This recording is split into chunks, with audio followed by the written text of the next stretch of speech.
according to my Aggie clock and not according to the official clock. It is now 6 o'clock. I call this meeting to order. Oh, 5:30. Aggie. I tell him it's an Aggie clock. I call this meeting to order of the Northwest Independent School District to order and let this record show that a quorum of board members is present and that this meeting has been duly called and the notice of the meeting has been posted in accordance with Texas Open Meetings Act, Texas Government Code 551. We will now adjourn into executive session. Boom.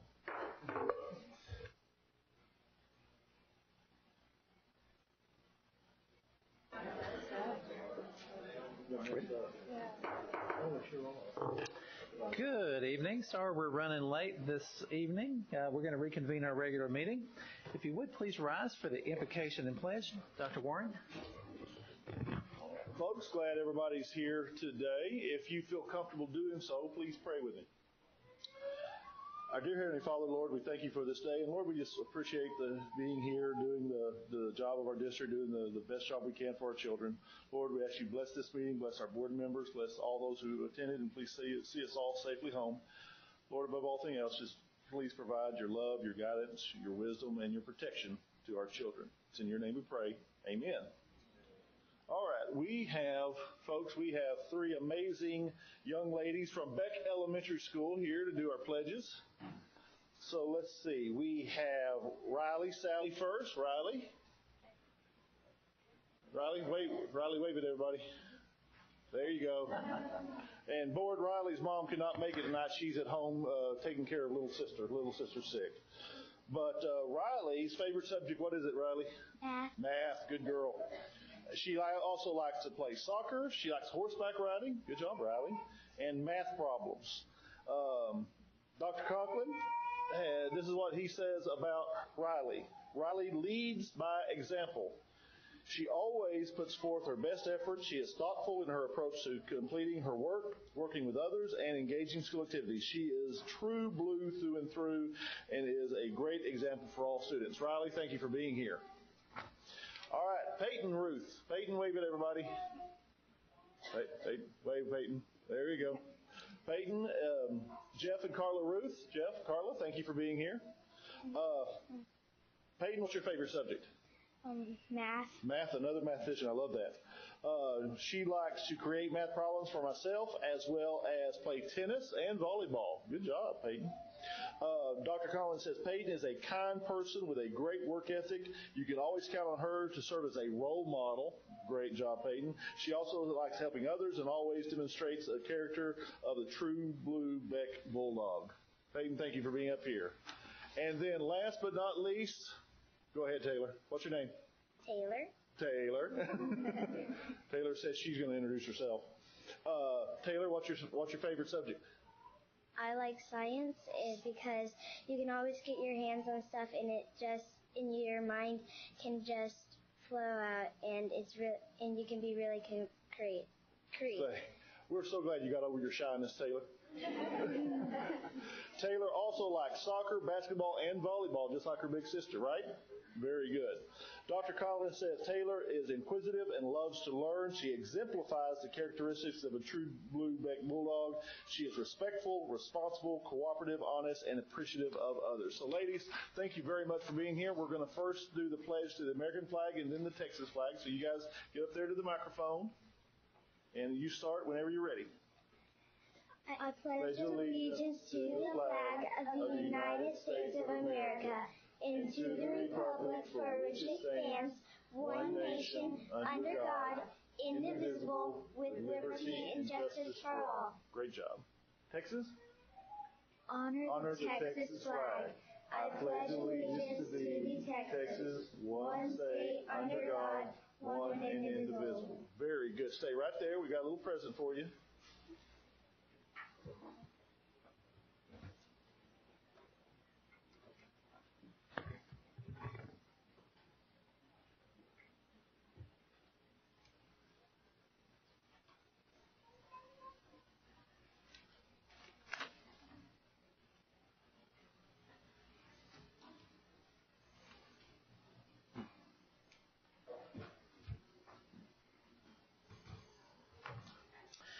That brings us down to item number 5, recognitions. Dr. Warren.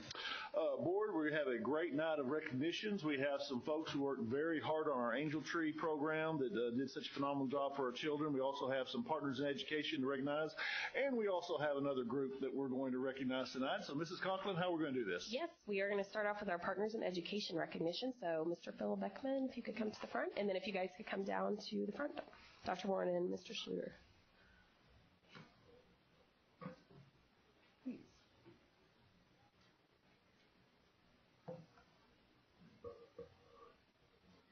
Right? So, volunteers and partners, after I call your name, please make your way to the front. Partners Education is pleased to recognize some of our volunteers as well as two of our business partners tonight. Launched about 10 years ago, the Northwest ISD Virtual Angel Tree Program was established to serve students and families who met certain criteria. Once identified, the student wish lists are posted and adopted by community members, teachers, and even students. Thank you to all the NISD Virtual Angel Tree donors and volunteers, especially the following people: Carrie Ann Jones, Tammy Moots, Jill Warren, Courtney Reed, and Amy Gutierrez. These ladies gave so much of their time and energy. Together with everyone's talents and treasure, we were able to serve more than 850 students in need and help make their holiday season bright.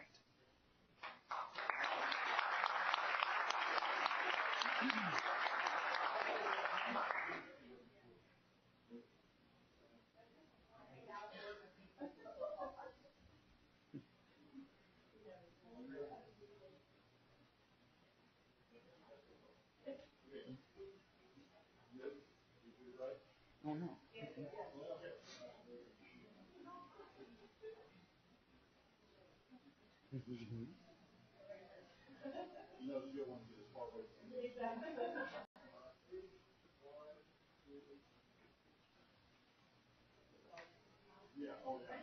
Awesome. Can we give these ladies another round of applause? They did so much work. I really appreciate it. Angel Tree just gets better and better every year. Here tonight from Baylor Scott and White is Community Outreach Manager Rachel Nobles and her son Jacob. They've been working with us through the marketing and advertising program and sponsor signage at the stadium, amongst other things. Please join me in welcoming Baylor Scott and White as an official Northwest ISD partner in education.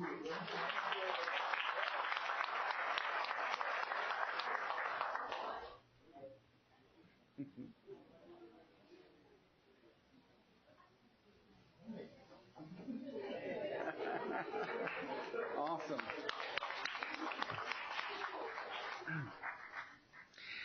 Here tonight from Modern Woodman Fraternal Financial is financial representative Derek Sane. Derek's been busy over at Chisholm Trail volunteering his time and sponsoring lunch for teachers and staff. Most recently, he sponsored and installed a basketball goal in the school's courtyard.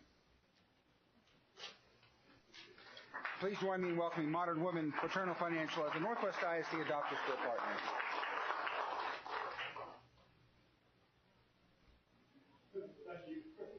Awesome. Yep. All right. This evening, you guys are in for a treat. As we know, January is School Board Recognition Month. So if you can, grab your jackets that are at your chairs and make your way down to the reserved seats that we have for you. We cannot say thank you enough to our school board for all the work that you do for our students and staff, and as well as our communities. So tonight we have a performance from Northwest High School's musical, Hello Dolly, and these students are under the direction of Laura Skipper.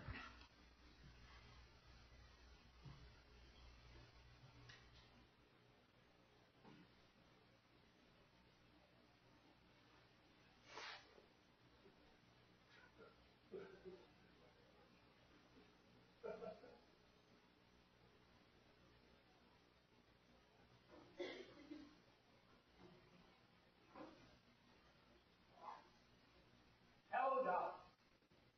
It's a musical experience based on the old play The Matchmaker by Walt Whitman.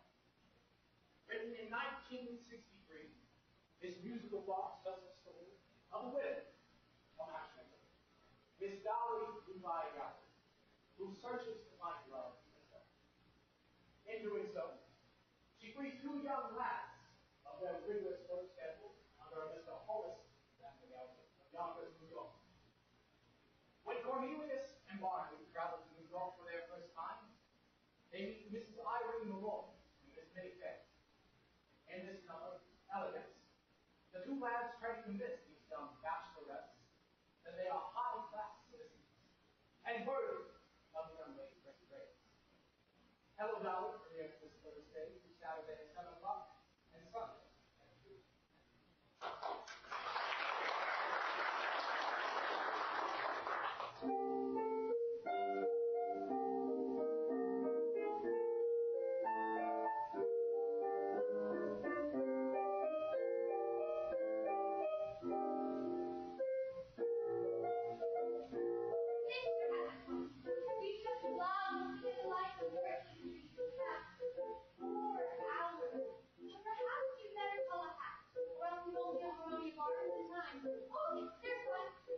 Well, no, Mrs. Moya, we couldn't possibly do that. Now, it isn't money or anything. It's just that nowadays, elderly people never take that.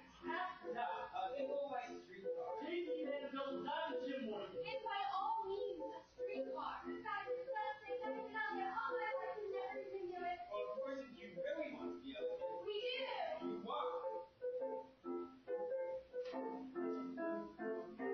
It's really a Barnaby and Cornelius. Oh, yes. You're a hack, you know, it's great. It looks spectacular.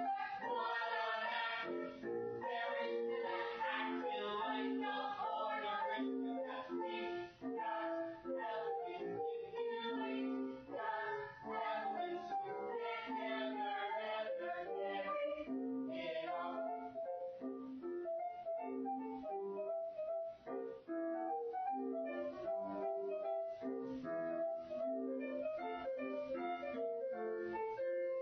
All too far, well-bred, really say.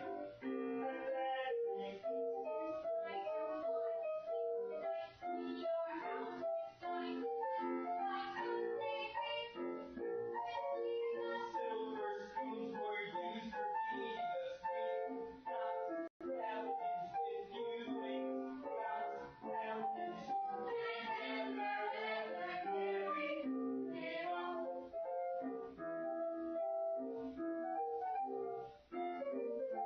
Little fat, don't doesn't have our hair. Wearing a bit over with regular. $3 bills for that. And JP Morgan screams about pussy. Got elegance we were born with. Elegance it helps when I hold my cup. The doctor never moves.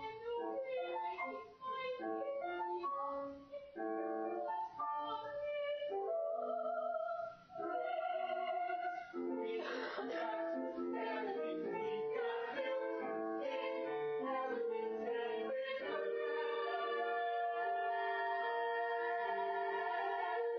We'll carry it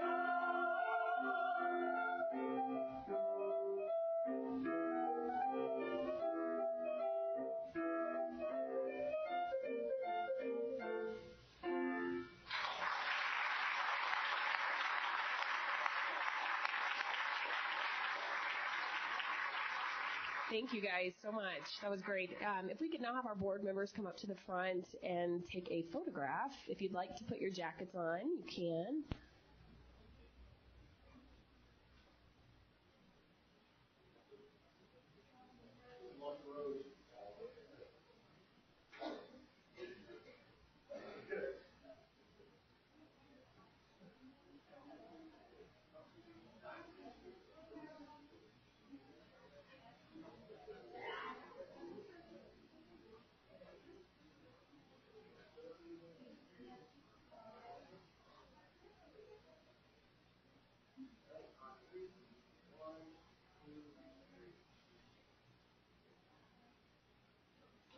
Awesome. Thank you so much. That concludes our recognitions this evening. Once again, thank you so much for all you do for us.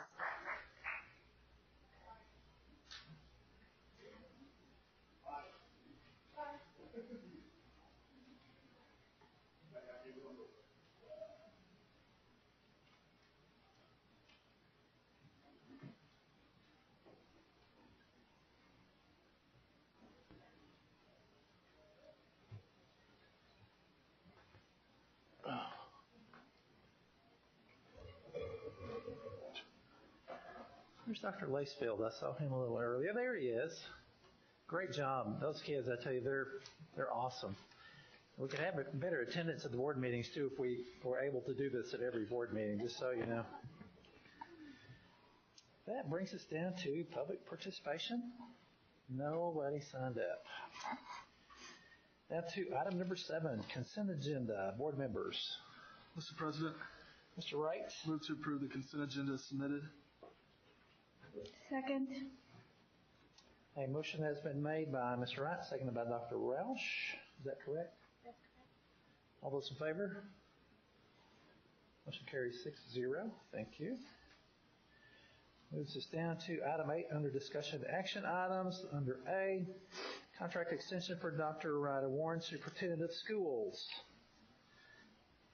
We've had some discussion on this. We've looked at the contract, mid-year reviews. What is the pleasure of the board? Mr. President, Mr. Wright? I move to approve the contract extension for Ryder Warren, EDD, Superintendent of Schools for 4 years. Second. A motion that's been made by Mr. Wright, seconded by Ms. Kopp. Any further discussion on this item? I'd like to say that the years have flown by. They've been awesome, and we look forward to many more. And we appreciate you being on board and being a team of 8 with us. We got lots of good things ahead of us, and we're glad you're going to be there to make them happen with us. Equally. All those in favor? Motion carries 6-0. And I will definitely say thank you, board, to that one. Are you waiting for the vote? Is that what it is? I see. 8B, budget calendar for 2018-2019 school year. Dr. Warren. Board, the proposed calendar, John did a really good job of introducing this to you last board meeting and took you through the calendar. The actual calendar is on page 22 in your packet. John, any changes from your initial presentation last board meeting? I don't want. Board, I think it's a very good process that John and his staff have laid out to you. I would recommend approval of the 18-19 budget calendar. Mr. President? Ms. Kopp. I move to approve the budget calendar for the 2018-19 school year as recommended by the administration. A motion has been made by Ms. Kopp, seconded by Dr. Simpson for the motion as read. Is there any further discussion? All those in favor? Motion carries 6-0. Thank you, board. Moving to the back side of the sheet, under item C is RQB 017-019-12-042, CM at risk for Byron Nelson High School addition. Dr. Warren. Board, this information starts on page 23 in your packet. Mr. McClure has already begun the design process on this, had a great series of meetings, even involved students, and I think that was a phenomenal idea, getting students involved in the creation of their school. It's time to recommend to you a construction manager. If you looked at the documentation, which I know you did, through the process, North Star. Did I say that right this time? Yes. Tim? North Star North Star Builders Group was the high point getter. They have worked with us before, correct, Tim? That is correct. And the projects were? They've done several projects with us dating back all the way to 2002. Okay, we have a very good relationship with them. I would recommend approval of North Star for Byron Nelson High School edition. That was one of the major projects of our 2017 bond. Hey, Mr. President. Mr. Sproles. Yeah, I move to award RFQ number B017-019-12042 CM at risk for Byron Nelson High School addition to North Star Builders Group as recommended by the administration. Second. A motion has been made by Mr. Sproles, seconded by Mr. Wright for the motion as read. Any further discussion? I will say I'm very happy that we got a good group of bidders, and the more bidders you get, the better prices that you get. So appreciate the other 6 that turned in a proposal. All those in favor? Those opposed? Motion carries 6-0. Thank you, board. Moving to item D, 2018-2019 instructional calendar. Dr. Warren. Board, Dr. Espinosa has done a really good job, as she always does, leading, not truly creating herself, but leading the process of creating our instructional calendar for the 18-19 school year. So this is an introduction to you and what she's done and what our folks have done thus far from the input from the DEIC and what the next steps are as well. So Stephanie, please. All right, good evening. Yes, I wanted to just review some of the state requirements with you so you are familiar with the constraints of creating the calendar, the instructional calendar. So the state requires us to attend school for 75,600 minutes, and that was a change. This will be the third year of that change. We may use up to 6 early release days for professional learning, semester exam type things, which we get 420 minutes for each of those days, even though we're not in school that many minutes. Teachers are required by the state to have a teacher contract of 187 days, and so we build that within our calendar as well. And then teachers to keep up with their professional learning certificate and their continuing professional education hours need 150 hours every 5 years. And we accommodate that within our calendar as well. And then we cannot start the school year before the 4th Monday of August. So working within that, and then we use a lot of feedback that we get throughout our surveys that we do with the public each year, and based on those surveys, we make adaptations to the calendar to try to meet the needs of our teachers, community, and students. So we have 2 options that we are looking at within the calendar. They're very, very similar, so I'm going to take you through each one. On calendar 1, option 1, that calendar is going to look pretty much exactly like our calendar did this year. We have a week off for Thanksgiving. We start on a Monday, then we have that week off for Thanksgiving, and then 2 weeks off at Christmas and a week at spring break. We have built in 2 snow days in case we have inclement weather that we need to make up minutes for. And then we have 6 early release days built into that calendar as well. Based on feedback that we received from teachers and parents, they really would like us to start school on a Tuesday rather than a Monday. For our students, parents thought that that first week is a long week and giving them one less day is helpful. And then our teachers like to have that Monday as a work day to really make sure everything is perfect and ready for the students as they come in the door. So because we're backed up to those constraints of 75,600 minutes, I feel like that should be a song, right? And no, that's okay. Next time. So because we are backed up against that constraint and we can't start any earlier than August 27th, we had to figure out where could we get some time in where we could start on a Tuesday. And as you can see, in May, we wouldn't want to go any later, otherwise we would be going on a Monday, and that would be the last day of school, and we know that that would not fare well for attendance and students. And so we discussed if we added 5 minutes to our instructional day, that actually buys us 2 days within the calendar. So calendar 2 shows that option where we have 2 extra days, and I'll tell you what we did with those 2 days. The first one is you'll see we have an extra teacher work day there on that Monday. Again, based on feedback from teachers at the beginning of the year, we added extra professional learning and work time at the beginning of our calendar last year, and that was very well received by our teachers. They felt prepared. They felt like they had time for the campus requirements that they had, but then also professional planning with their teams. And so that adds 1 day there. The other piece of feedback I failed to mention we often get from the community especially is they do not like Good Friday being a snow day.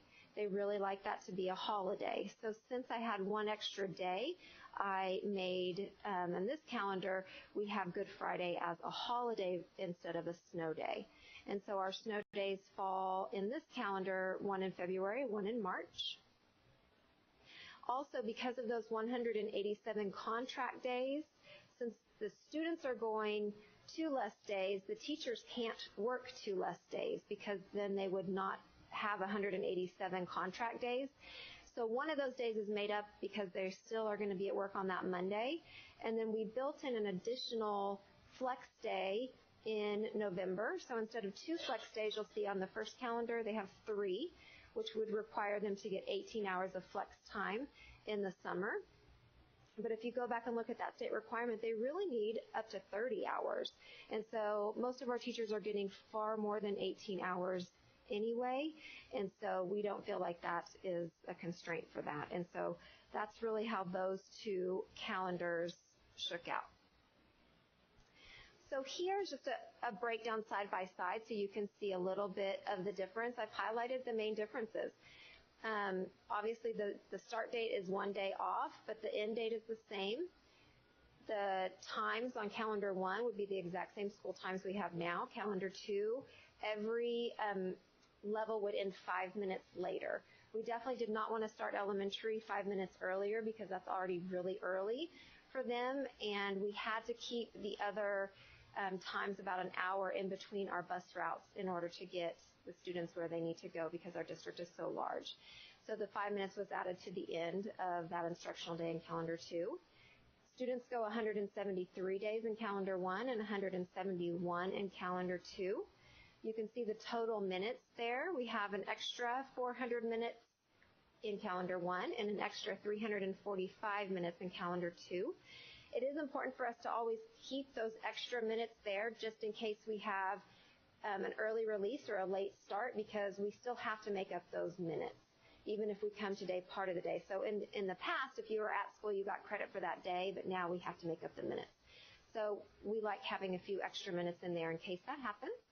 And then in both sets, teachers have 187 contract days. And then, like I said, Good Friday is a snow day on calendar 1 and then a holiday on calendar 2. This is just a breakdown of what the start and end times look like for each calendar so you could see the difference. So instead of ending at 3 for elementary, they would end at 3:05. Middle school from 4:10 to 4:15, and high school from 4 o'clock to 4:05. So not a very big difference for them at all, but it does build in, like I said, two days in our calendar. Our early release days would stay the same because we get a certain amount of minutes for those no matter what.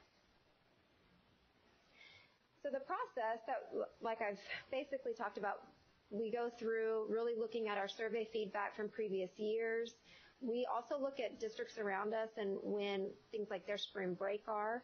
We also have to take into account testing dates, and so we look at all of those things when trying to develop our drafts of our calendar options. And then DEIC has time to give some input, and that happened last week, and they gave input as well. And then we would like to take these options and let the community then give feedback on these 2 options and do a vote. What questions do you have for me? Dr. Espinosa, on the with Christmas this last year, I heard from people that liked having that extra time afterwards, and I heard from people that didn't like getting off right there before Christmas. What were y'all hearing up here? What have y'all heard from teachers? Teachers loved it.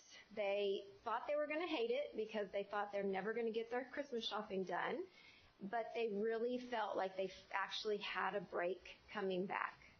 We've had some feedback I've heard both feedback from parents. DEIC, our parent representatives, did not love it going that close to Christmas. And so, but I've also heard from parents that said they did like it.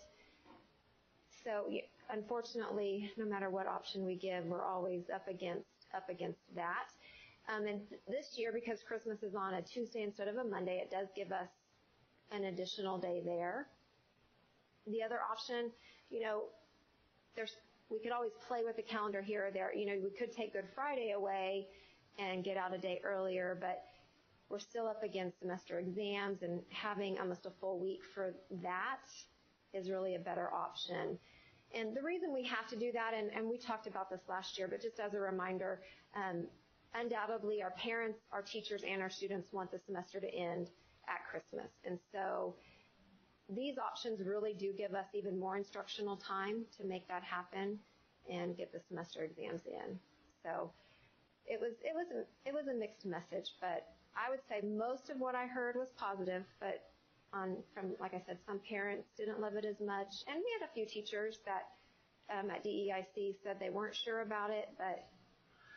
So I just wondered if the people that weren't happy about it, if you presented them the option, well, we could finish the semester after Christmas break, something like that. Because I think if they knew that they're finishing up that first semester before they go on vacation for a couple of weeks. And stuff. Yeah, and when we put the survey out, we try to give parents some of that information so they understand why the calendar is built the way it is, because we want them to understand that. And so those are pieces of information that Mrs. Conklin puts in the information that goes out to parents so they realize that that's why we do that. Thank you. You said you survey the parents. You also survey the teachers too, right? We did, yes. And that was let them vote. Last year, yes. And so we take all those results and we really think about what changes would we want to make based on the feedback we got from the survey last year. So last year, and what we'll do for the survey is they voted on the option and then they had an opportunity to give feedback. Last year, you may remember that our calendar for Christmas was broken up where we got out half of the week and then we came back half of the week. And overwhelmingly, the vote, when we took that to the public, was double for doing it the way we ended up doing it this year and having 2 complete weeks off. And that was we broke that down from parents, students, and teachers, and all 3 groups said that that's what they would prefer, is to have the full 2 weeks off like that and not have their weeks broken up. And a lot of that comes down to daycare, because if they have to pay for half a week of daycare, they have to pay the same amount, whether it's a half a week or a full week. And so, so there was that. We had some concerns about custody issues if people lived in different districts and things like that. So those were some of the other pieces of feedback that was hard.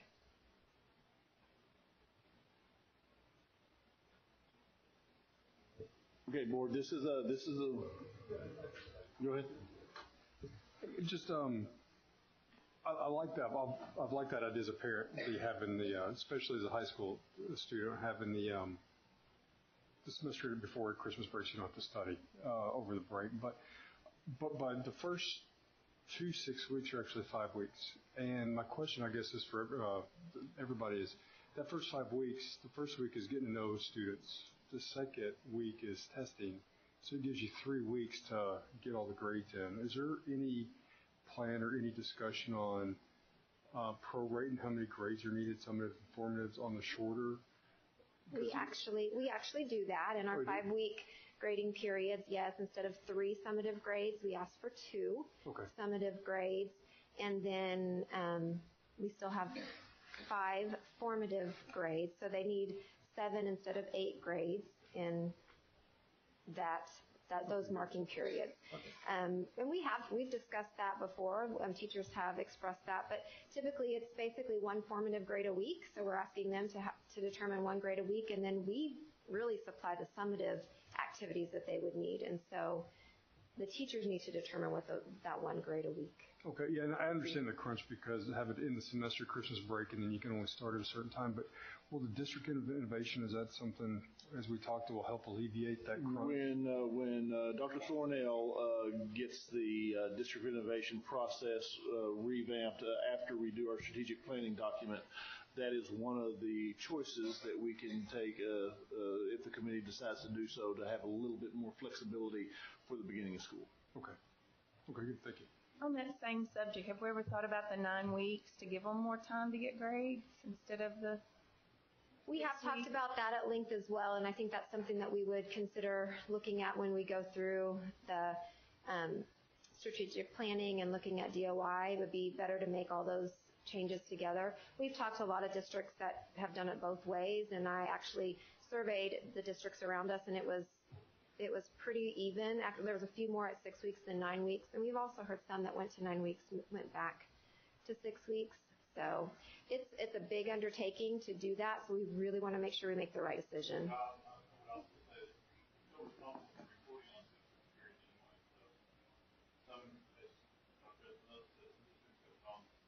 to it and then back. So there are still requirements, and when you get off of the 6 weeks, 9 weeks, self-report at the 6 weeks off to the state, and your 9 weeks before you come around, your 3 weeks behind on the second.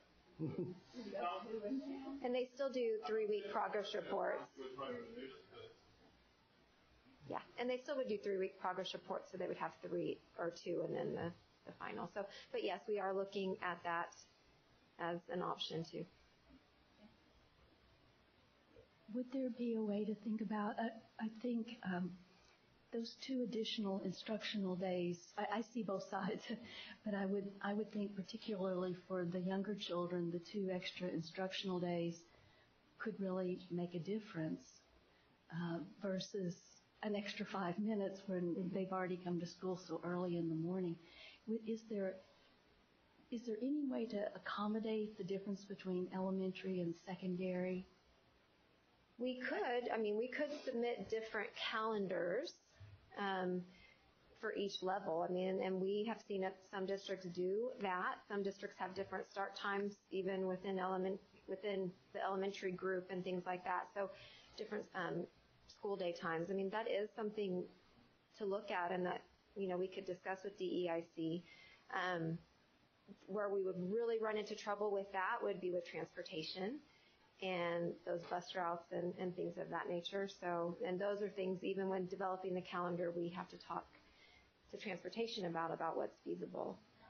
And just something on the 5 minutes, we added some time to the calendar when they went to minutes a few years ago, and we feel like that time and even an extra 5 minutes is a great addition for our students, because it has allowed for us to do some different things in elementary where they felt like they were really crunched for time. It gave them some flexibility with that extra time. And then at our secondary level, really doing some things with RTI and tutorial periods and extra help for their students with that time. So we could do that. I just think that really early 7:40 time is we're pushing our luck a little bit. And we've talked about that as well, and we've had those discussions with parents. If we push that back, then parents can't get to work on time either. And so, those were considerations we've even, thrown out there. Should we have middle school start early instead of elementary, but then elementary would have to worry about daycare on both ends of the day versus the morning, so.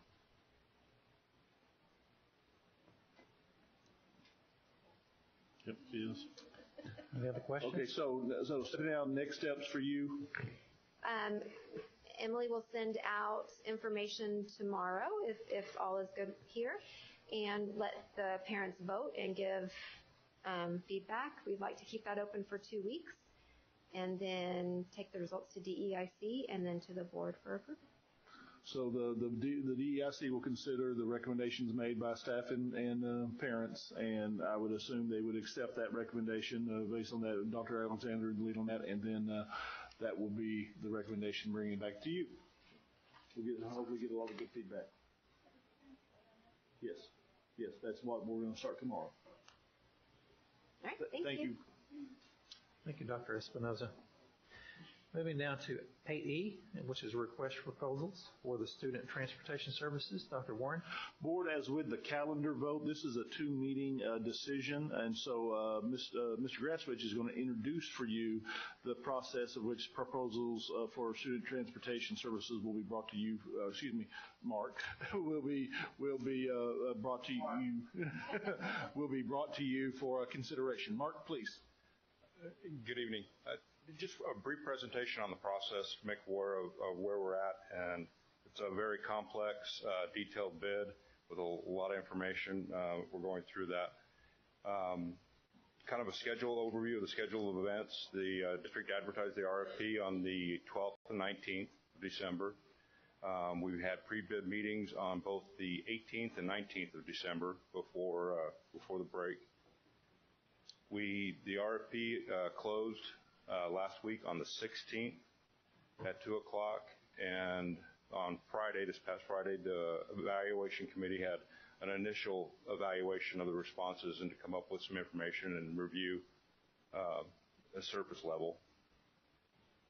Presentations and interviews from the respondents are going to be held tomorrow, the 23rd, and possibly the 24th if needed.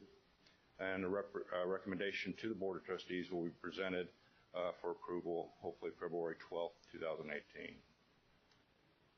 The evaluation committee that's going to be reviewing these and sitting through the presentations tomorrow and interviews, myself, the Deputy Superintendent of Business Operations, General Counsel, Executive Director of Health, PE, and Athletics, Executive Director for both secondary education and elementary education, a high school principal, and an elementary school principal. As I mentioned, the district, the bid did close, the RFP did close last week, and we received 5 responses. Last time we did this, we received 1. This time we received 1 from Apple Bus Company, Durham School Services, First Student Incorporated, Reliant Transportation, and Student Transportation of America, doing business as Gold Star Transit. And that's a brief overview of the process so far, and hopefully we'll be bringing something back very favorable to the next board meeting. Any questions?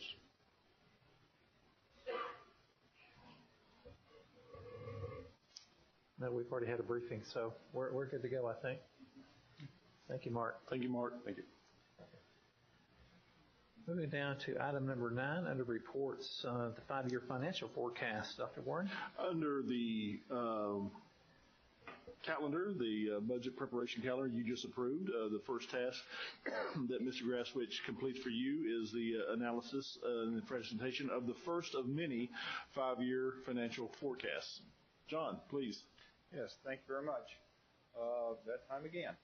Essentially, the 5-year financial forecast is based on the following general assumptions. The first one is student enrollment, and it's been amazing to me just how accurate, considering the dynamics of this district, the enrollment forecasts have been over the many years. Templeton Demographics is our demographer, works with Tim on the facility side, and then his work is also proofed by Kim Cayley, who looks at it at the individual campus level and starts building up all the staffing tables based on formulas, as well as myself on just the general overall growth of the district.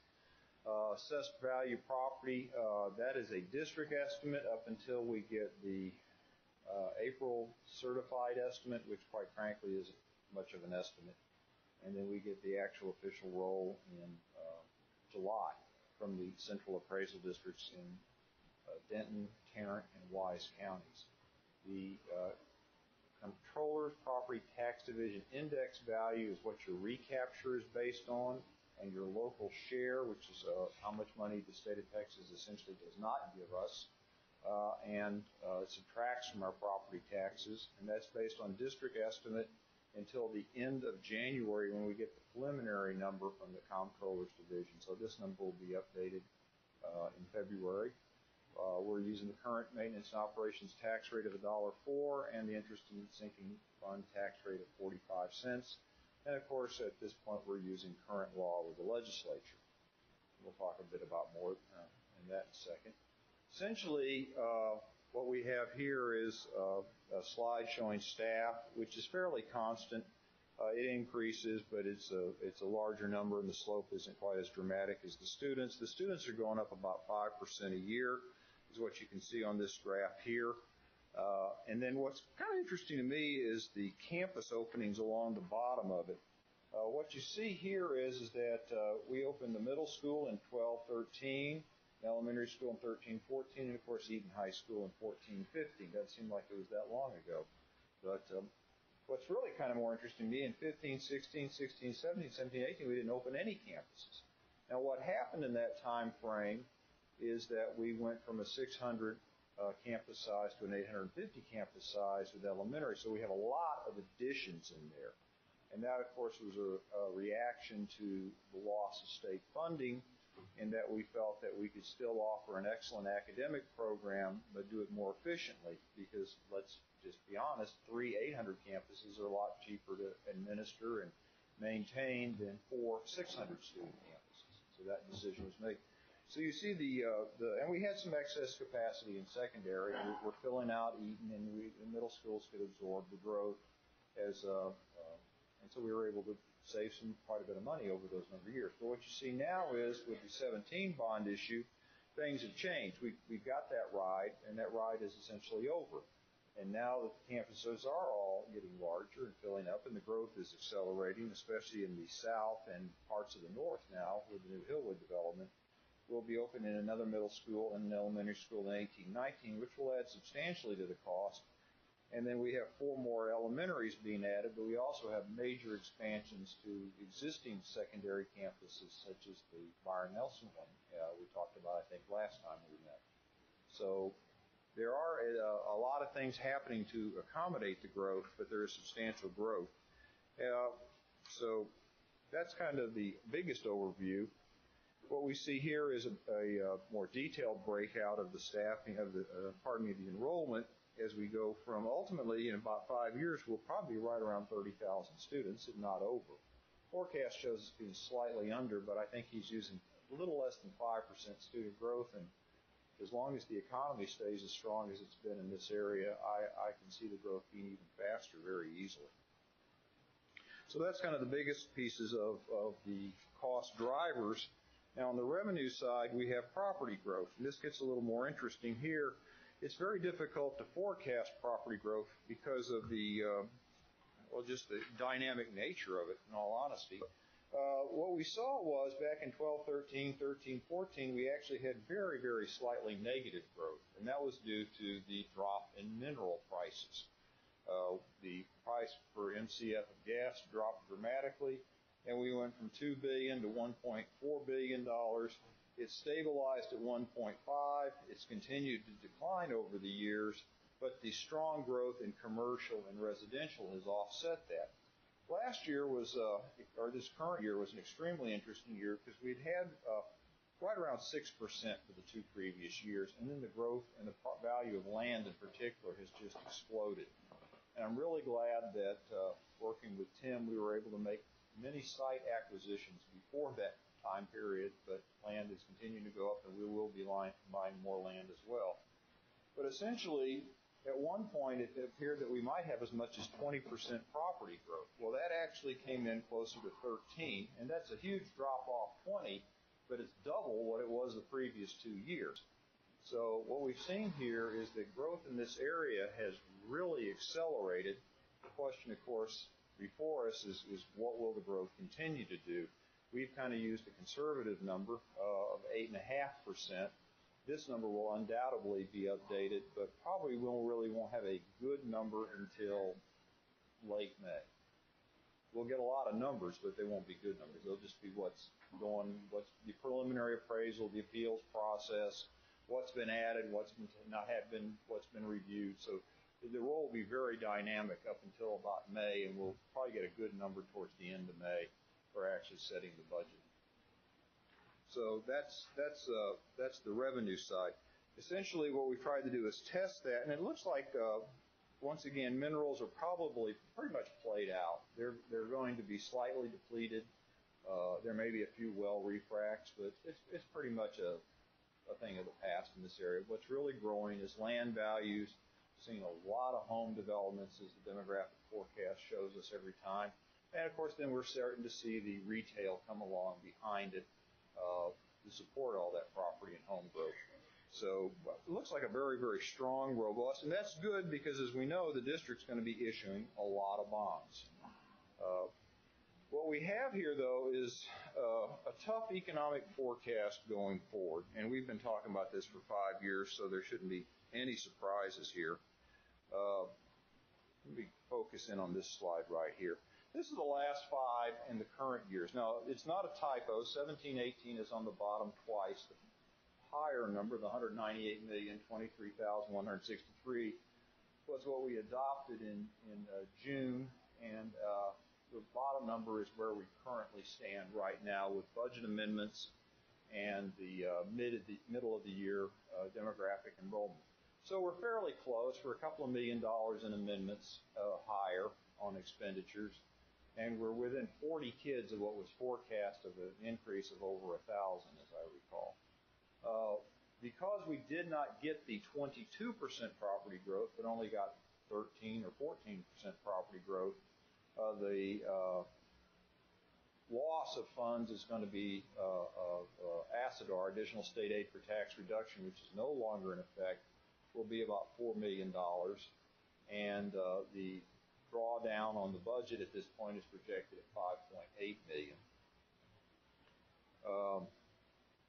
If you look at this right-hand column, this is telling us something.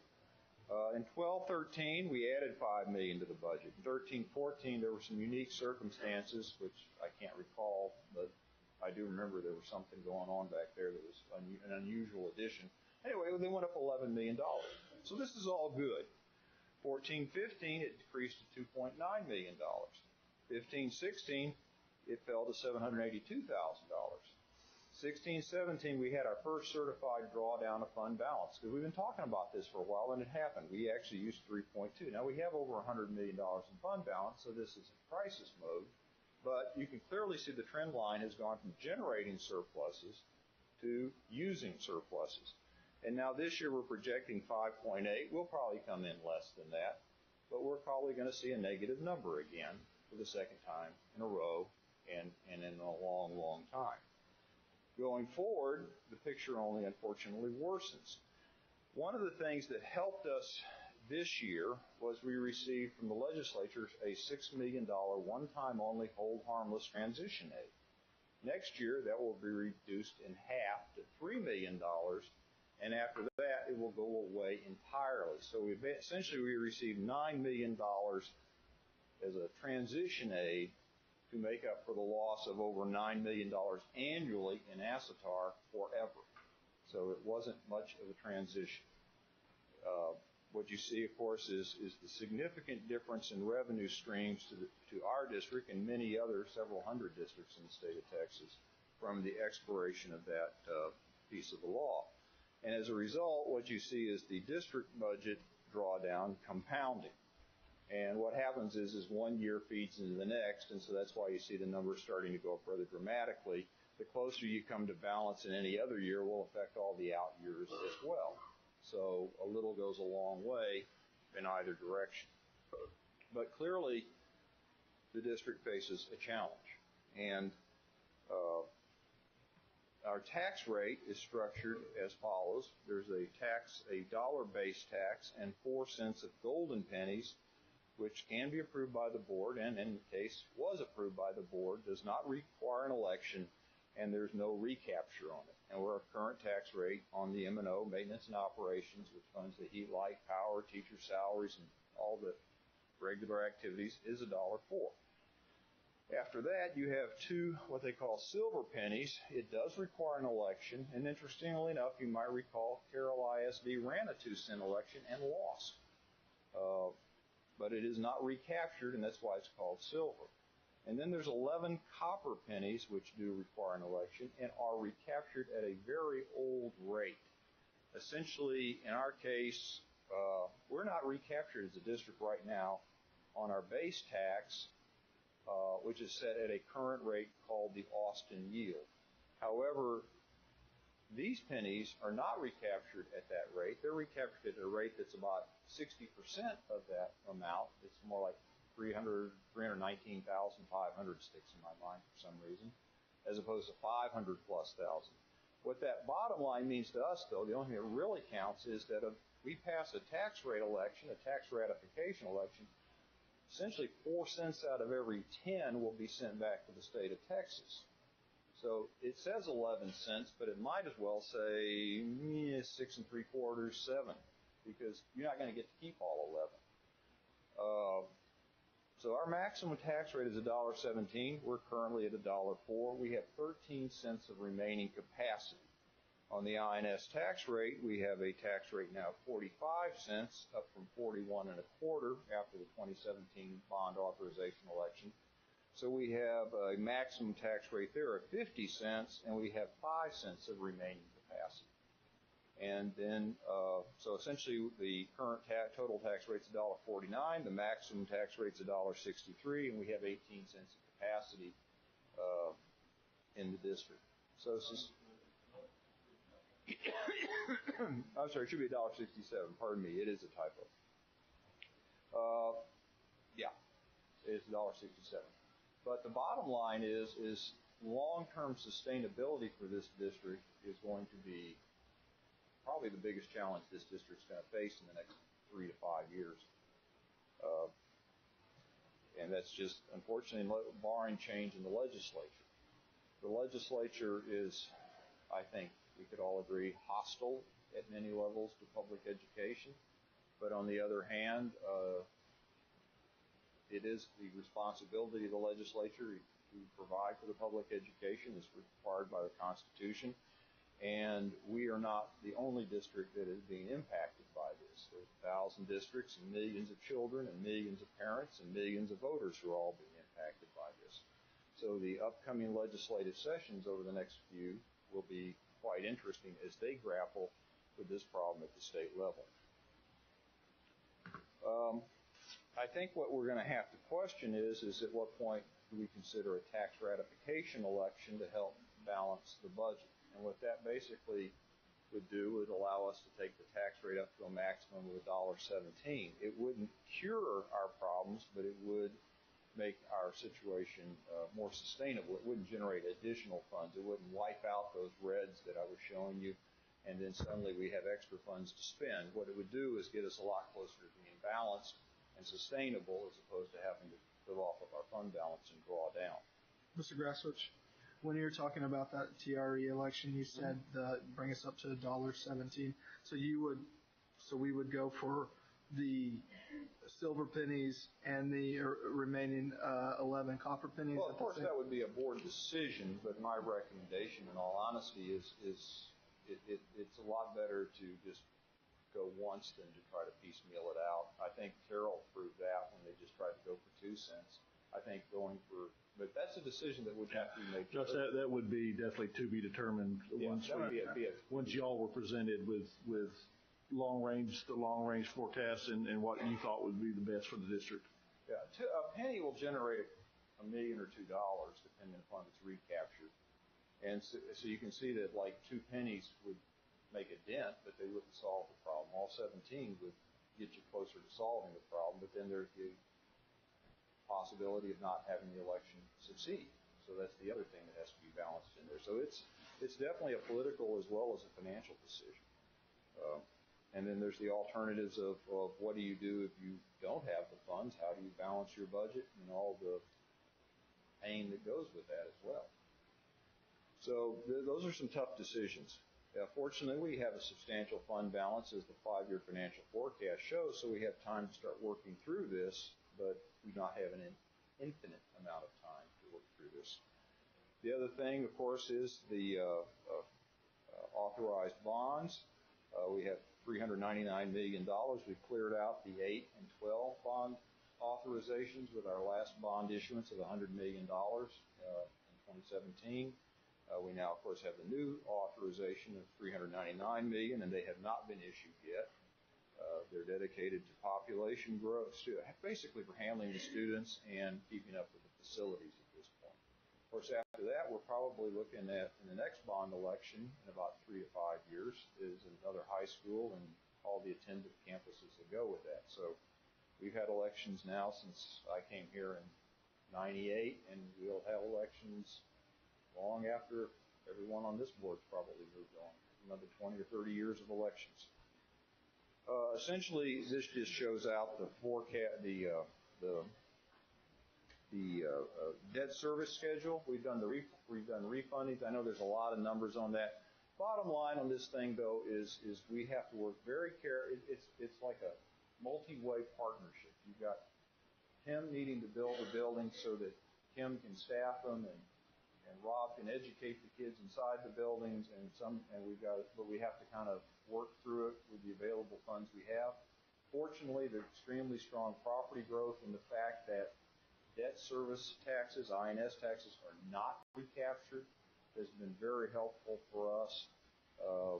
We constantly work with Tim on capital projects so that we can finance the debt. And we've been very fortunate that we've been able to do a large number of refundings and a defeasance, which have increased our capacity to issue debt and manage the debt properly. So our ratings are strong. So I guess the situation, and to sum it up, as always, is we face some extremely serious financial challenges to sustainability. but we've faced those for a long time now. We're a fast growth school district, so there's nothing new about this. And of course, there's also the academic demands as well. And we're working in a tough legislative environment, which we continue to work with. And we just have to go forward and continue to. And I think probably the biggest thing that's going to help us in all seriousness going through this is the strategic planning process this spring. Because when you have limited resources, setting your priorities is extraordinarily important. Since you can't fund everything, you have to determine what you hold most and dearest and nearest so that you can fund that and go forward and successfully educate children like we've done in the past.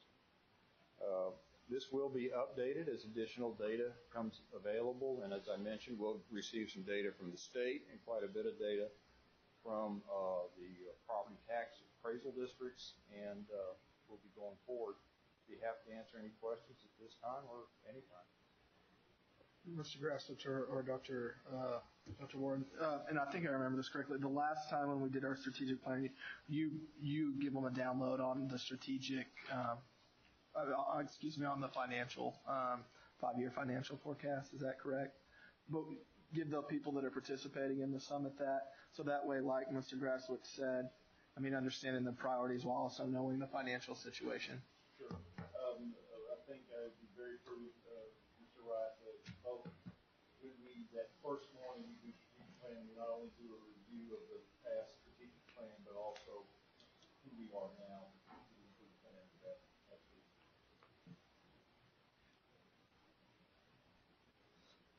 Anyone else? That's some exciting news, Mr. Grasswitch. Thank you for sharing that.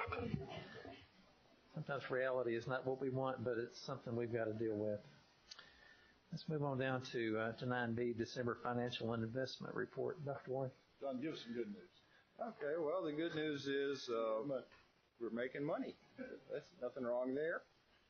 Essentially, we had 5 investments mature, and we started laddering out of course, the way our cash flow works is being mostly driven by property taxes. We receive most of our income in December and January, and then we start literally laddering it out month by month. What's kind of interesting is there's all sorts of sophisticated models, but we really don't, me and Deanne, use those models because we basically know that payroll is now running just shy of $15 million a month. That's kind of an interesting statistic there. I remember when we used to run just shy of $3 million a month. So we have really grown in this district. And so we basically will try to put out about $15 million every month before payroll comes in so that we can make sure the check's clear. Always an important thing to do. And so we've been building that ladder. We have $241 million invested. We're now making about 1.25%. There was a time when we were making about 0.25%. So you can see the Federal Reserve and the economy and the uptick in interest rates. Where the economy is going, well, I wish I knew because I'd place some bets, but it's anybody's guess. There's lots of guesses out there. We don't bet, Mr. Grasswitch. We don't bet, just so you know. What? Nothing, continue, sorry. Essentially what we do, though, is we go for safety and security with the taxpayers' funds over return. And we do have them for the best return we can maximize, once again, staying safe and secure. And the safety and security is actually embedded in board policy. We have diversified investments. We have diversified maturities. Everything is collateralized, so if the bank were to fail, it wouldn't matter. We would still get our money out. And then we do measure ourselves against the various performance indicators. We're lagging behind one of the indicators, a 30-day indicator in essence, because of the fact that, 180-day indicator, because of the fact that the interest rates have been going up so fast, it's been difficult for us to roll our investments and stay even with it. But we're pretty close to it, and we'll continue to exceed that as some of our older investments roll off. We made $254,000 for the month of December, so that's not too shabby. And we pulled in $1.1 million so far this year. Be happy to answer any questions on the balances or anything else, or the financial statements that are attached. Board members? Thank you, Mr. Grasswitch. Moving down to item 9C, Facilities Planning and Construction Monthly Report. Dr. White? Mr. Kluwer, that's you or Sarah? You get the combo tonight. I'd much rather have. Let's not talk about who you'd rather have. Let's just move on to the report. Sarah and I are both going to present, so I think Sarah's going to start with the construction piece, and then I'll finish up with what we're doing in planning. Good evening. Hello. So here's the slide of what we have on construction projects as well as planning projects. We are definitely a busy department these days with all the growth that is coming into the district. So here's our elevation of the school. So it's turning out really pretty. Here's a back view. You can see that the brick isn't finished just right on the cafeteria, but it is now. The only thing we're lacking when it comes to brick is that corridor that connects the Fine Arts wing and athletic wing to the academic wing. Here you have the gym. We painted the ceiling. It is navy blue. We made sure that we got the school color in there. Normally we do black, but Cynthia she loved that we have that. She's pushing for pinstripes on the wall, but I'm not sure if we can get that. I already have. And just to give you an update on the athletic improvements, we are completed with the projects with baseball and softball fields for both high schools. We're just working on a little punch list items, but the schools are utilizing the spaces.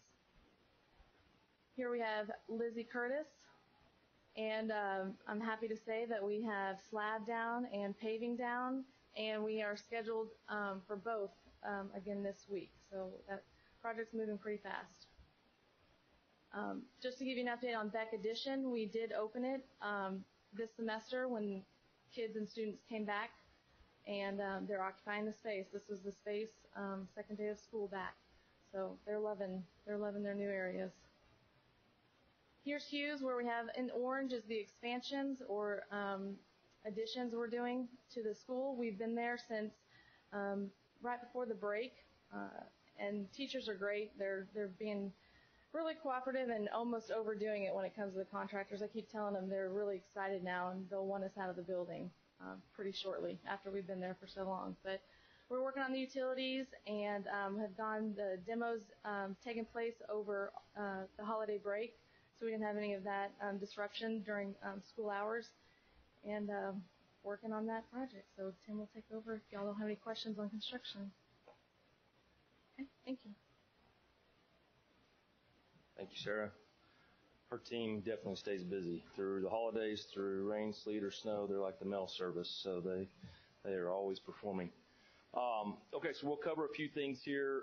Prairie View and Beck partial roofing and HVAC projects. Those are projects that we're actually going to combo with the Ag Barn addition and renovation, so we can get the best value out of bidding a little bit bigger package. So we're working on that alongside the Ag Barn addition and renovations, and we should be bringing that project back to you for bid here in a few months using the CSP methodology. The natatorium, we have conducted site visits. We've kind of got back together with the athletic department and the swim coach at Byron Nelson, Coach Melbourne, and have started that first level of discussion after our site visits about the scope and what we want to make sure we can get into the natatorium project. So very early on in that discussion. I'll move on to Byron Nelson work right now, and of course we've with your approval tonight we'll hire the general contractor. Dr. Warren mentioned we did a planning workshop with students and staff over at the high school. We felt it was obviously very important to make sure we engaged that group over there as we started to plan around the facility that they live and breathe in every day. And so I'll just kind of walk you through real quickly. We had about a dozen students, about a dozen teachers, all participate in this activity. We were able to capture students from our architectural and interiors programs over there. Dr. Braswell was there as well, and she helped us along the way. But the students had a great time. We had some great activities for them. We started out with a little bit of a presentation up in the lecture space. We walked them through kind of the general idea of the campus. And for some reason, Is this not the PowerPoint? Is this PDF?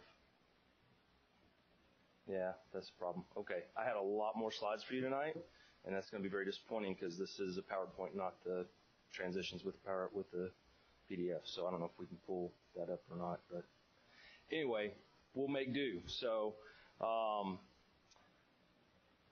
we had a lot of overlays here that I was going to show you that talked about the different utilities within the site that showed them what the complications were of doing additions to that building. We also finalized this last map that you're seeing here is actually the geothermal well sites. So they could get a full understanding of the complexities when it comes to doing an addition to a building. Then we moved into the interiors. We showed them kind of the general massing of the spaces that were talked about in the bond program, and that and where we kind of thought that those would go. We talked through them about that. Then we moved to the library, and we did some planning exercises with them. So here you kind of see a big overview of the groups. They did 2 different exercises.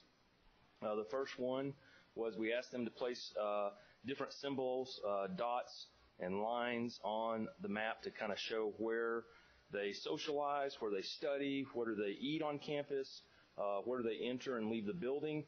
And so we go to the next slide, and you can see them participating in that activity and giving the architects and planners a good feel for how that building gets utilized today. Then we went through an exercise where we took those blocks of programming spaces that were called out in the bond election, and we gave them those in kind of 3-dimensional forms, and we let them kind of play with those and say, how would you put this building together if you were going to do an addition? And so there you see them working alongside the staff and Dr. Myers there as they played with these different planning blocks to see how they would maybe correlate those and how those proximities would relate to one another as you took different components and placed them one alongside each other in where they thought the additions could be added. Next steps is the schedule there. You kind of see this broken into 2 schedules. There's a good reason for that. We've got the field house project, which is going to kind of be the first part of that accelerated schedule. Very key part of that of this project is to get the field house up and open and running so we can move the athletic groups that will be housed in the field house out of the main high school, and then we can start to renovate those spaces. So that's why that schedule is a little bit ahead of everything else, get that thing up and running, then come back and start to renovate while the construction of the addition is going on. So a lot of planning happening on this project. In fact, I believe we have another meeting tomorrow, or next day, 2 days from now. But so a lot going on there. This is where I'm really going to be disappointed. I can't remember if I did these by slides or by transitions, so my apologies if this doesn't show up. The new elementary school prototype, been working with Huckabee as well as Joris, the general contractor, as we get through the planning stages of this. Of course, there is the overall site and the layout. We are still kind of in that final schematic phase where we're starting to see some imageries. We're starting to really capture the budget. Joris is starting to do that as best they can at a schematic level. Of course, every level that we take up the design and the drawing, their estimate will get a little bit more refined as we work towards getting that GMP to you. Here is the overall floor plan as it sits today. Again, still some spaces that we're working on and refining here. The big component here for us as a school district that is quite a shift from what we've experienced or what we have today in most of our schools is that separation of the gym and cafeteria space. You see the gym on the far kind of right side of the slide there. You see the outlines of what you see as a gym court, and then the cafeteria space being the green space right in the middle. Big significance for that is the storm shelter requirement that is kicked in with IBC 2015 building codes, and to do a storm shelter we need a hardened space. Our current spaces, when we combine the cafeteria and gym, are separated by a partition that's movable, and as you can imagine, that's not going to hold up to a tornadic activity if it came through that building. So with the move and it's a very costly move, I will tell you. The code certainly, the implications of putting in the type of construction you need to withstand that type of wind impact and debris impact becomes a very costly space. The most efficient use that we thought after studying it, was doing that with the gym. You get a large open space, you can house everybody in there, and you can maximize your square footage while minimizing the cost impact to the overall project. So we separated that. The second floor, you can see some interesting things happening here as you move to the second floor. We kind of have two wings. You see some gray space that kind of separates. Let me point out one other thing on the bottom floor. The kind of, I don't know what color you call it. I call it teal, but over there it doesn't really look teal. But across from the green library space, on the other side of that little pathway you see is, or the cafeteria is the library. So as you get upstairs, you see that kind of walkway that goes between the two classroom wings. There's stairs on both sides. In the classroom wings, you have the purple areas, which are collaboration spaces at the elementary level. So that whole pod of classes have the ability to come out and do some collaboration like we're doing at the middle school when we open Adams, like we're doing at Eaton High School, that new model. Also, a very unique feature here is both on the second floor, you see the white areas. Those are enclosed outdoor spaces, so patios, if you will, or porches, if you will. And you have the same down below for those spaces, covered, enclosed patios. So you get some opportunities to go out there and do some collaboration and a little bit of an outdoor environment too. That gray area I was talking about that separates those two spaces, the walkway over, it looks down into the cafeteria. It also looks down into the learning commons, or the library, as we're calling it. We'll touch on that in just a minute. Just keep that in the back of your mind. The exterior perspectives, I'm so glad these were separate slides because this would have been a very, very poor presentation.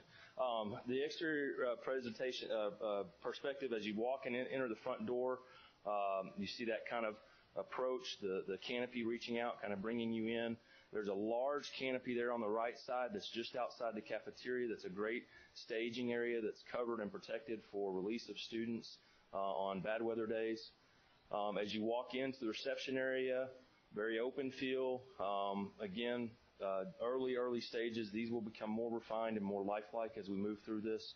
But a protective entrance where you come in, you're kind of captured there as you get checked into the front desk.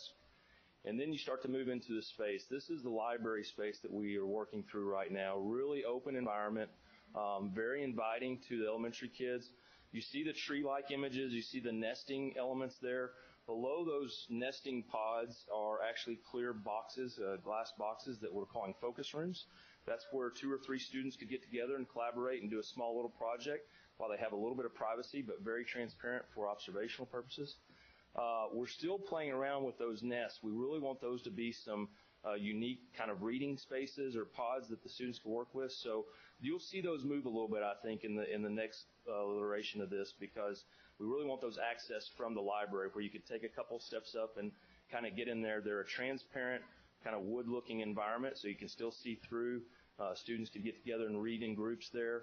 It gives them some elements to see. You can see that walkway I talked about up above that separates those two. If you were to go up there, here's a view of that walkway now. And one of the unique things we were able to do, since we lost the use of the gym as extra visual space to performances in those elementary school, we've created a kind of a balcony seating area here that looks down into the cafeteria that gives you more space to be able to capture your parents and families and friends as they come for those presentations by the students, because I've lived those. I'm sure many of you have, and they're very, very well attended out here in our school district as those elementary kids do great things and great performances. So we try to be unique with that opportunity to recapture that look as you look down into the cafeteria on the right. And then here's a quick image of that collaboration space as it starts to lend itself to those classroom wings, and they have areas to break out and have little small groups, as well as you see a presentation area back there in the back. And this will develop more too as we've gotten some feedback and critique from the curriculum department, providing some more presentation opportunities and collaboration opportunities out in the corridor with maybe the use of some more digital screens. This viewpoint is standing at the back of those hallways. Let me flip back just a little bit. So if you look at the very end of those hallways, those purple hallways, there's also a focus room down there. You'll see it. It's a transparent box where you could also have small group broke out in there. And that's what that view is standing at the end of that hallway and looking back towards how you would get back to the main portion of the building. So lots of development here. Like I said, still very much schematic in design, so still working through a lot of the different scope and programming pieces to make sure that we're doing everything we can to get this down into budget. But really exciting project, really unique atmospheres for our little ones to start to learn in as they move up into those collaboration spaces that we're doing at the middle school and high school level. So with that, any questions, comments, critiques? If there's nothing on that, I just want to tell you one last update, and that is we did start our attendance boundary meetings this week. We had a really good turnout. We've invited close to about 60 parents and staff, and I think we had a little over 50% come the first meeting, so it was very good. We kind of gave them their charge. We presented some options for them, and then they'll bring back some discussion points for us this Thursday, and we'll start to work and engage with that group as we work through that decision to bring back to you as a recommendation. That's all I have. Tim, I'd like to thank you for, this is some pretty cool stuff for elementary school kids. You know, is there a way that you can measure how a kid collaborates and is inspired? I mean, I'm inspired. I'd love to go to school like that, but I'm just kind of curious, you know, the extra money that we put into these kind of things, it's a beautiful feature, but I'm just kind of curious how. I am sure, and I don't have it on the tip of my tongue, but I know there are studies after studies after studies done. I think both between me and Rob from the curriculum side, we could easily find that data for you and bring that back to you. I've seen them presented. I've seen the feedback on that, but I don't have it right on my fingertips to give to you right now. But I'll take this back to my company, see if I can get a nest built in my office. It's really cool. Anything else, board members? Thank you, Tim. You're welcome. That brings us down to any items considered from the consent agenda, and there were none. Board President's report. I know that it's Board Appreciation Month. I wanted to say a few thanks to the board members for the sacrifice of your time. You put a lot of energy in there, and you're always at the meetings. You're well studied. I do appreciate each and every one of you, your candidness, your knowledge, and your input in this district. Second, I'd like to thank the administrators, all of you guys that come here of your own volition. I suppose that Dr. Warren doesn't twist your arms to come here, but you're definitely appreciated for everything that you do for our kids, not just here at the board meeting, but behind closed doors and in all the meetings that you go to and all the studies that you read and try to make our kids better. So thank you very much. And for the principals, I don't know if there's any principals here. You guys make it happen at our campuses, and you don't know how much we appreciate you. All the way down to the teachers, God bless their souls. It's a tough job. We have a lot of kids to educate, and those teachers are dedicated each and every day. And I just thank God for them. Other things that we have, board applications are open. The window's open to accept applications to run for a place on this wonderful school board. Packets are available at the NISD Administration Building Monday through Friday from 8 to 5. And completed packets are due by 5 p.m. on Friday, February the 16th. Time is a-running. And Election Day is Saturday, May the 5th. And if you haven't registered to vote, get registered. Also, Northwest Metroport Chamber Awards Gala is Thursday, February the 1st at the Speedway Club at 6:30. So if you have not already registered, get with Jennifer back there and make sure that you are there to support that group as well. And that's all that I have, so I'm going to move on to the superintendent's report. Dr. Warren. All right, board. First of all, now, full disclosure, I wasn't going to say this until after you voted on my contract, so now I'm going to tell you how much we appreciate you guys. Board, on behalf of the faculty and staff, all 3,000 of us, please know we do participate in very difficult jobs, very challenging jobs, but we also get paid to do so. You guys don't. You do it from your heart, and we really do appreciate you. And I've been to a lot of school districts. You by far were the most child-centered board that I've ever worked for, and so we really do appreciate everything that you do. It's going to be a great week this week. If you've not seen the schedule for this week, Thursday, January the 25th from 5:30 to 7 is our high school showcase projects. The program information information and course information is going to be displayed at each high school. Please try to make it by if you can. And then you've got 3 opportunities, just like the kids that came today. Hello Dolly by Northwest will be January 25th and 28th, starting at 7. Myra Nelson is putting on the Addams Family for their spring musical, January 25th to the 28th. And then Eaton will be doing My Fair Lady, February 1st through the 4th. Kids do a great job with these musicals, and the staff do a wonderful job. So that is a really, really great thing to showcase on that. Last thing from me, board, in your folder that I gave you tonight are a series of letters. We are caught in a I-35W political purgatory right now. And the I-35 coalition, in which Mark and I sit on the board, are asking our help. The request came in after we had already certified the agenda. This would have been a requested resolution from you, but it came in after we had certified the agenda. But they would like for us to send in individual letters to these folks in support of completing the rest of the work. This is a 3C work from wherever 3B stopped up to the Westport area. It's caught in a political firestorm right now, and we really need that. This whole area needs that project to move forward and get 3C completed. This is completely up to you individually as a board member, that we'd love to have your name on the list of support for this. This is going to go straight to the governor's office, the lieutenant governor's office, and they're getting a lot of support from our area stakeholders, area businesses. So you do as you see fit. Now, Judy did find a couple of her letters had not printed correctly, so Jennifer will correct anything like that if they're not.